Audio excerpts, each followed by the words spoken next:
izquierda, buena corta de tierra. Muy bien. C'était Carlos Sainz qui roule avec, okay, voilà. Incroyable. «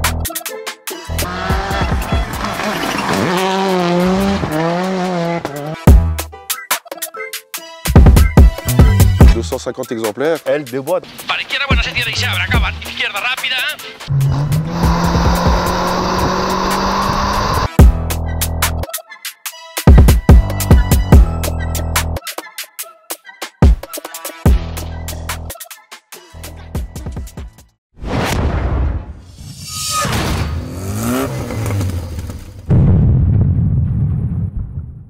Yo les assos, j'espère que vous allez bien. Aujourd'hui on se retrouve pour une nouvelle vidéo et nous sommes avec John. Salut. Alors aujourd'hui tu es venu nous présenter ta belle Corolla. Tu as là un look incroyable. Merci. Dis-nous en plus un peu sur ta voiture. Alors écoute, c'est une Corolla modèle 99, c'est le modèle G6. C'est une édition limitée de base TTE, une édition TTE, qui a été vendue à peu de choses près à 250 exemplaires, si j'en crois les sources. Donc elle a 99, elle a 24 ans, pratiquement 24 ans. Je l'ai achetée en 2006, elle avait à peu près 128 000 km, donc ça fait 17 ans que je l'ai. Maintenant elle a 312 000 km. Je lui ai mis presque 200 000 dans les dents actuellement. Incroyable.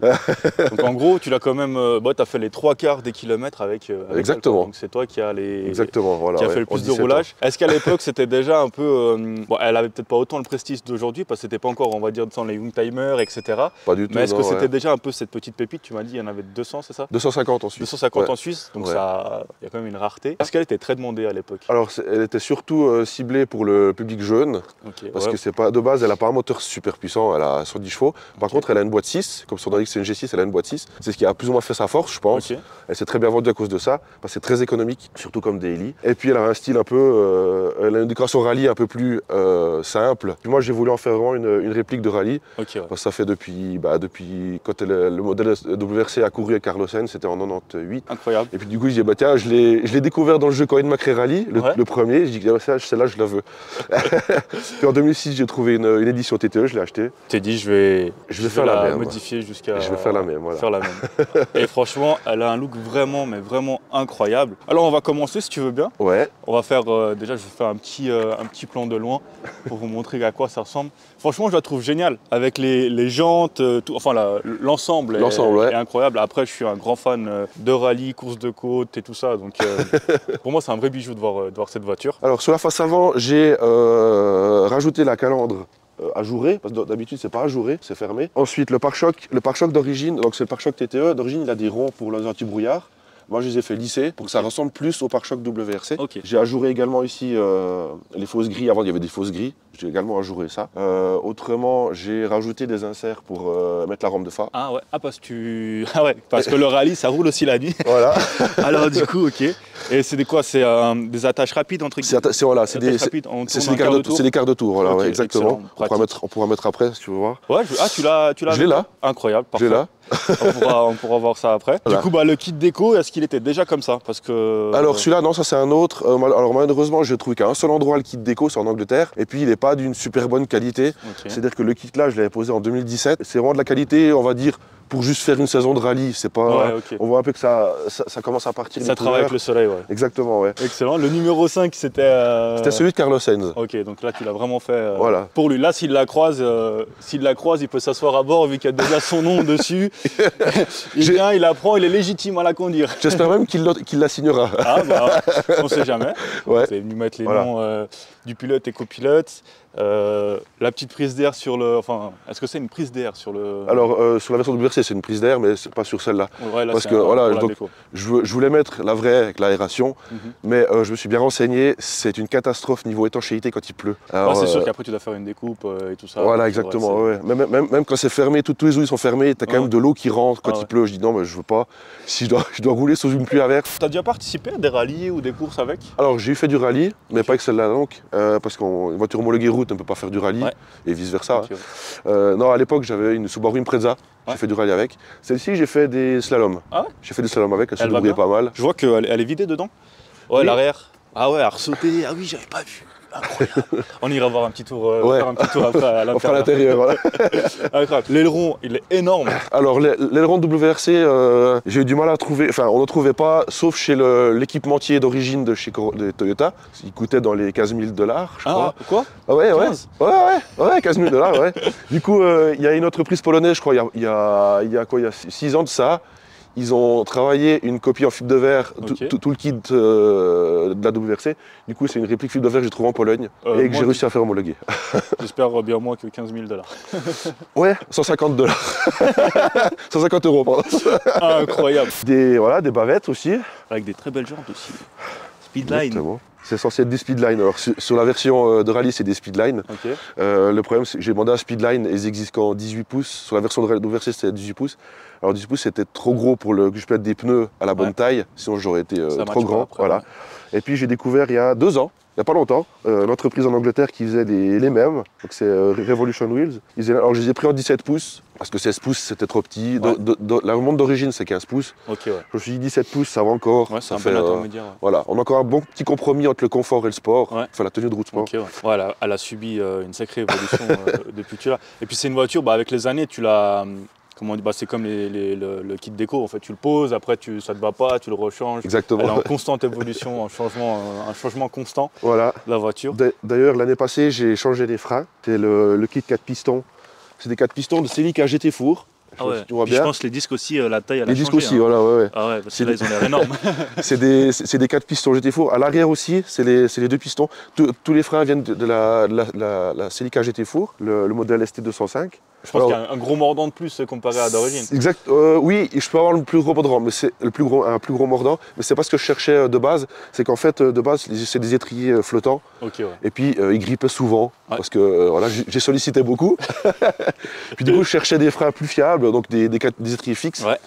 Et puis voilà. Piston à l'avant. Voilà. Et puis j'ai découvert l'année passée qu'on pouvait les adapter dessus. Devant c'est facile, derrière c'est un peu plus compliqué. J'ai mis du temps. Cherchant les étriers de frein arrière, parce que c'est surtout le frein arrière dont je voulais comment faire en premier. Je suis tombé sur un kit prêt conçu pour la Corolla, avec les disques et les freins au Japon. Sur Yahoo Auction, je l'ai eu à assez bon prix. Du coup, j'ai vite commandé ceux-là et puis j'ai trouvé les arrières en même temps. Puis du coup, j'ai tout fait en même temps. Une évolution encore en plus. Exactement. Derrière, en fait, à cause de l'aileron, j'ai supprimé l'essuie-glace. Ah ouais, c'est vrai qu'il y a il y a l'essuie-glace à l'arrière. L'essuie-glace, il est où? D'origine. Ah, il est sur le coffre. Voilà, ouais. Alors j'ai fait reboucher. J'ai par la même occasion fait reboucher il y a la serrure pour ouvrir le coffre. Donc c'est serrure à clé. À clé, voilà, ouais. Et puis je l'ai délocalisé ici. Ah, excellent. Ah, t'as pu garder donc, le système. Ça, c'est bien foutu, ça. J'ai pu cacher derrière la plaque. Bien foutu, ça. Voilà. Bon, après, tu l'ouvres pas souvent le coffre. Je pense pas que tu vas faire tes courses avec celle-là. Ça m'arrive de l'ouvrir, mais du coup, j'ai rajouté une option. Vu que je suis électronicien de métier, j'ai avec la clé d'origine, quand j'ouvre et je fais la deuxième fois. Ah, donc il y a une ouverture de coffre. Voilà, j'ai une ouverture de coffre avec un pli solénoïde. C'est très pratique quand on arrive. Plutôt d'aller dedans, près de la tirette ou bien ouvrir avec la clé. C'est sûr que là, tu dois ouvrir avec la clé à chaque fois. Voilà. Si je peux le faire directement avec la télécommande. Excellent. Et là, on peut voir le petit sticker 100, 200, 300 et bientôt les 400 000. De ma fabrication, voilà. Et du coup, les autres aussi petits autocollants blancs, c'est aussi toi ici? Certains j'ai dû faire, parce que le kit déco, il en manquait certains, comme par exemple le Corolla ici dessous. Il n'y était pas, alors j'ai dû le faire moi. Autre modif aussi que j'ai fait sous le haillon, parce que vu que je devais faire reboucher des trous, j'ai profité de reboucher aussi ceux d'origine, il y a un béquet sur l'édition TTE. Il y a un béquet avec les trous de fixation, du coup j'ai profité de les faire reboucher et de faire lisser repeindre. Alors certains n'aiment pas qu'il y ait des petits trous, mais sous la WRC ils y sont. C'est comme ça. Alors on laisse comme l'original. Voilà. Certains ils trouvent plus pratique de mettre sur les versions non TTE. Sur les versions de base, je veux dire, il y a un mini béquet. Certains le laissent. C'est juste pour couvrir un peu les trous. Voilà, exactement. Incroyable. Franchement, elle a une gueule. J'adore. En fait, j'adore ce côté un peu ancien. J'adore tout ce qui est Youngtimer et tout ça. Et en plus, le kit déco dessus, c'est une beauté. Les gros ailerons, la prise d'air au-dessus. Et j'ai hâte de l'avoir avec les gros phares à l'avant. On va faire ça. On va faire ça. Alors, installons les grands phares. C'est quoi? Tu les poses, tu les fixes et après c'est une prise à brancher, quoi. Voilà, exactement, ouais. Alors je les mets ici. Ah, tu as quand même un caisson dans ta voiture. Ah oui, c'est un daily, il faut bien qu'il y ait du sang un peu. Alors j'ai profité d'enlever la roue de secours J'ai un kit creveuse en merguez là, avec un petit compresseur. Okay. C'est plus léger qu'un roue de secours. Ah, alors est-ce qu'on peut juste voir comment il est fait? Donc là c'est vraiment un truc d'époque. Hein. Là on oublie les LED. C'est ça, exactement. Ouais. C'est le gros boîtier en fibre. En fibre de verre, voilà. Et j'ai récupéré mon Impreza de rallye, justement. Ah ouais. Et ça tape bien sur celle-là? Alors, justement, j'avais essayé, ça tape super bien. La courbure du capot est assez similaire avec l'Impreza. Ah. Voilà. Ah ouais, ça donne une autre gueule là. Ça donne toute autre chose. Elle est incroyable. Tu sais, bon, ça fait vraiment un peu comme à l'époque, quoi. Les groupes B, les choses comme ça. C'est old school. Ouais, c'est old school, exactement. J'adore ça, ça a un style phénoménal. Ça a l'air encore plus agressif, j'ai l'impression, avec ces grands phares. T'as le droit de rouler avec? Non. Non? Ok, ouais, dommage.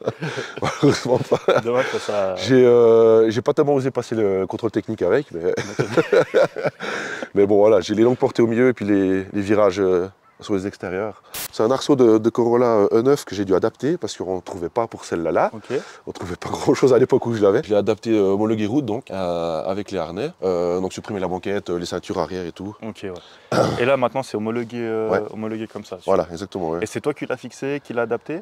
Oui. Incroyable. À l'avant, alors j'ai fait faire des tapis personnalisés à l'époque. Ah oui, carrossé. Ouais. J'ai donc un volant tulipé, hein, siège baquet. J'ai rajouté le bouton démarrage moteur, je ne sais pas si tu le vois là. J'ai l'interrupteur pour la rampe de phare.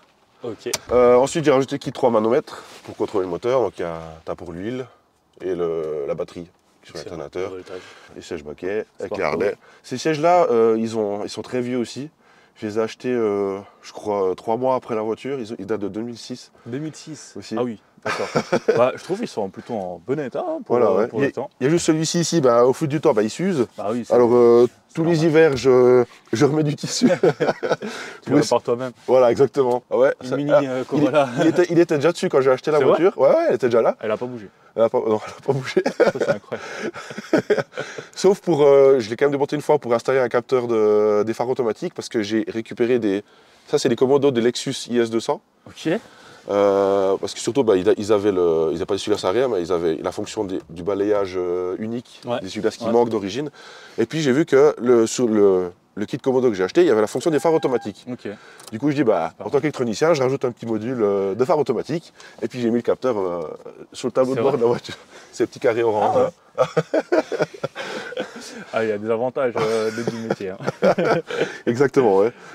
J'ai délocalisé l'autoradio en bas, parce que d'origine il est là, donc du coup, je l'ai rajouté en bas. En fait, je suis plus un peu piqué sur Subaru Impreza. La configuration Subaru Impreza, elle avait les manœuvres en haut, l'autoradio en bas. T'as mis une petite plaquette aussi? J'ai fait les plaquettes. Alors, je référence les éditions TTE en Suisse parce qu'elles n'ont pas été faites. Ah ouais. Elles n'ont pas été numérotées, malheureusement. Et t'en as des gens qui t'ont contacté ou... J'ai eu quelques personnes. Après, c'est des amis qui me disent « Ah, j'en ai vu une là ». Alors, j'essaie de contacter la personne. Ouais. Je lui dis « Tiens, je fais le petit badge là gratuitement, si ça te dit. » Et j'ai une page Instagram où elles sont toutes référencées. Excellent. Je te donnerai le lien. Ouais, avec plaisir. Ça. On mettra ça en description. Si voilà. Il y en a un qui voit la vidéo et qui veut avoir son petit badge aussi. Ouais, exactement. C'est le pas référencé. J'ai rajouté aussi le Quick Shift TRD. Donc c'est un débattement beaucoup plus court. Okay. D'origine, ça a fait assez... presque trop camion pour le style de voiture. Hein. Du coup là, c'est un battement très très court. Ah ouais, vraiment court. Est-ce que tu veux bien nous la démarrer? On écoute un petit peu. Est-ce que ta ligne, c'était quoi? Tu m'as dit Inoxcar. Inoxcar. Inoxcar. Donc on va voir un petit peu le son de ce 1,6 litre.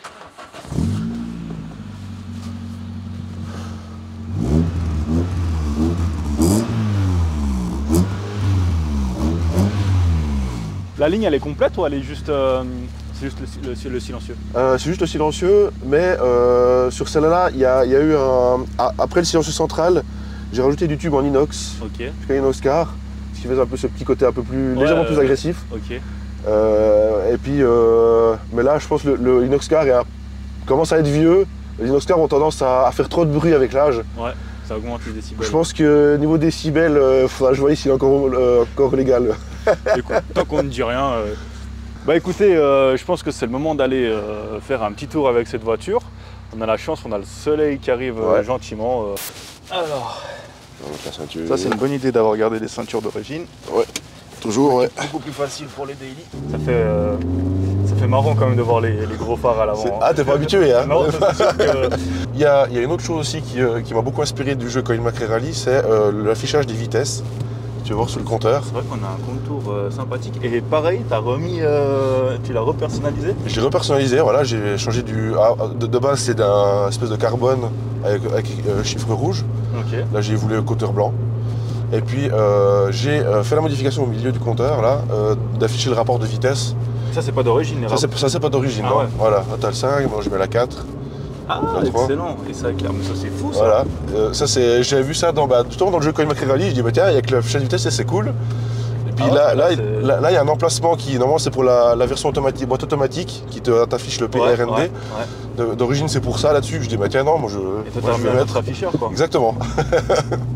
Franchement, sympathique et très bon à savoir que tu sais faire ce genre de choses.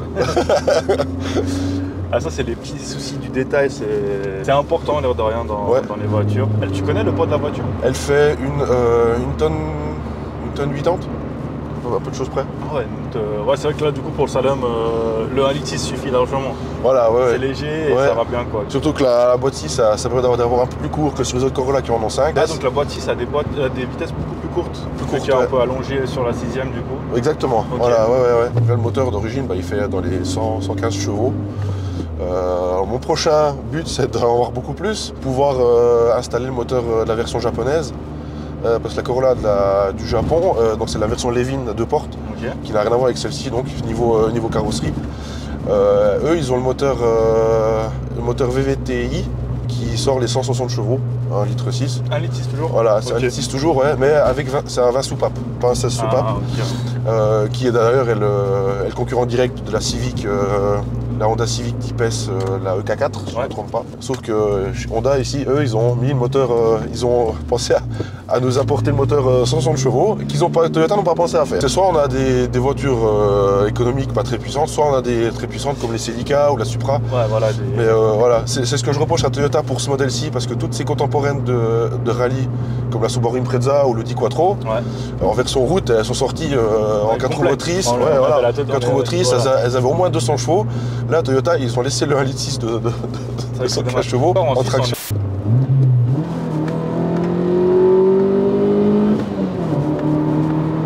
Ah ouais, je vois ce que tu veux dire, la reprise de la boîte. Elle met un peu plus, voilà, ouais. Bon, je te cache pas qu'avec 200 chevaux, ce serait parfait. C'est vrai.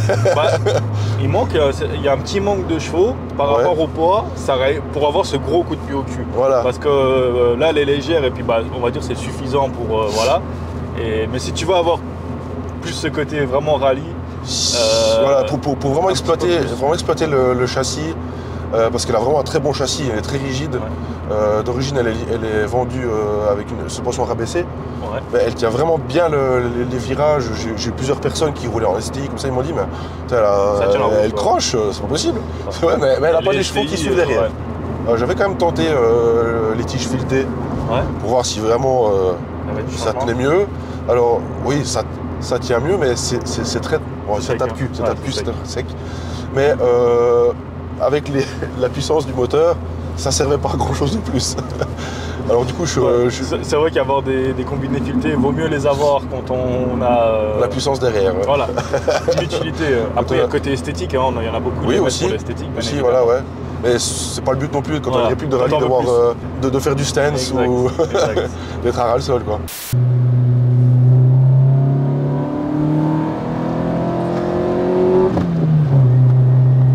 Elle est un peu plus dans son élément dès qu'elle arrive dans des zones comme ça. Exactement, des petits virages.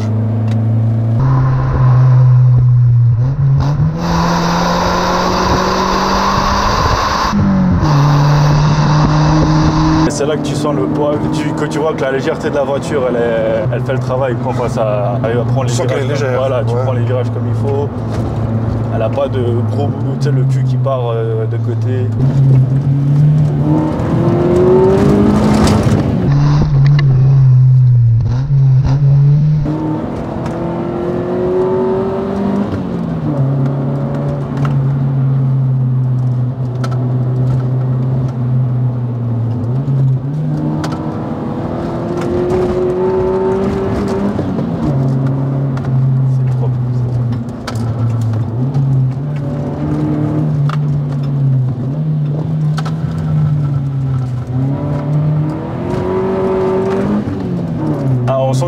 l'as en main. Hein. J'ai l'habitude. Hein.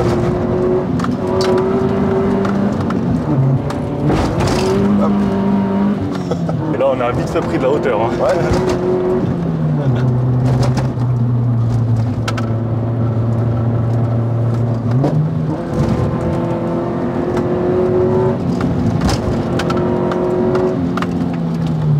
Clairement dans son élément. Ouais. Et le tien aussi, j'ai envie de dire.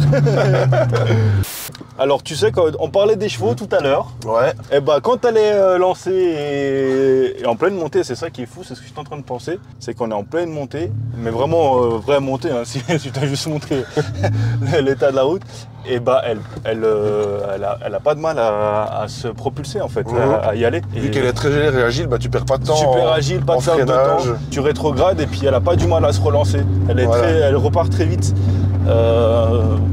Alors là, pour le coup, là, je suis surpris, c'est incroyable. Et on peut vous montrer les routes que ça, c'est vraiment très fin.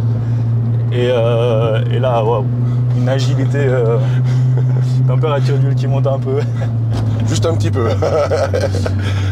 Mais ouais, là, du coup, on voit pourquoi elle est faite, quoi. C'est fou. Et le châssis, incroyable. Châssis, ouais. Châssis incroyable. Qui a quand même passé 300 000, hein, quand même. Passé 300 000, 24 ans, on a dit. 24 ans, ouais. Et à part des bons pneus et des ressorts courts, voilà. Et bah, à l'époque, ils ont bien fait le taf. Parce que les routes qu'on a, quoi. Vous pouvez voir que là...